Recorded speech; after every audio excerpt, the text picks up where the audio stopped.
பயங்கர குழப்பமான சூழ்நிலை, குழப்பமான மனநிலை, எதை எப்படி செய்யறதுன்னு தெரியல. இன்னும் சொல்லணும்னா எனக்கு சுயமா இப்ப யோசிக்கிற தன்மையே இல்ல. ஏன்னா என் பிரச்சனை அப்படி இருக்கு.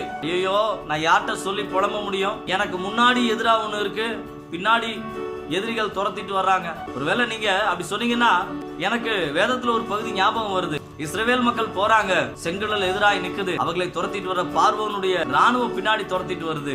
அவங்க நினைச்சாங்க ஒண்ணு பின்னாடி விட்டுட்டு ஓடிடணும், இல்லைன்னா கடல்ல விழுந்து செத்தரணும், இதை தவிர வேற வழி இல்ல. முன்னாடியும் சவால்கள் இருக்கு, பின்னாடியும் எதிரிகள் சூழ துரத்துறாங்க, எனக்கு வேற ஆப்ஷனலே இல்ல. இந்த ரெண்டு தான். ஒண்ணு, நான் முயற்சியிலேயே சாகணும், இல்லைன்னா பின்வாங்கி போகணும்னு நீங்க நினைச்சிட்டு இருந்தீங்கன்னா உங்கள் குழப்பத்திலிருந்து வெளியே வருவதற்கு ஆண்டவர் இயேசு பதில் கொடுக்கிறார். நம்ம நினைச்சிட்டு இருக்கிற இந்த ரெண்டு வழின்னு இல்லங்க, நீங்களும் நானும் அறியாது இருக்கிற ஒரு மூன்றாவது வழியை ஆண்டவர் வைத்திருக்கிறார். உங்க கற்பனையில யோசிக்க முடியாத ஒரு வழி, அதுதான் இயேசு என்கிற பெயர். நானே வழி, நானே சத்தியம், நானே ஜீவன். அவர் ஒருத்தர் தான் உங்களை விடுதலையாக்க முடியும். உங்கள் குழப்பத்திலிருந்து அவர் மீண்டு வருவதற்கு ஒரு புது வழியை வைத்திருக்கிறார். இயேசுவின் நாமத்தை உச்சரியுங்கள், அந்த நாமம் உங்களை எல்லா குழப்பத்திலிருந்து வெளியே கொண்டு வரும். God bless you.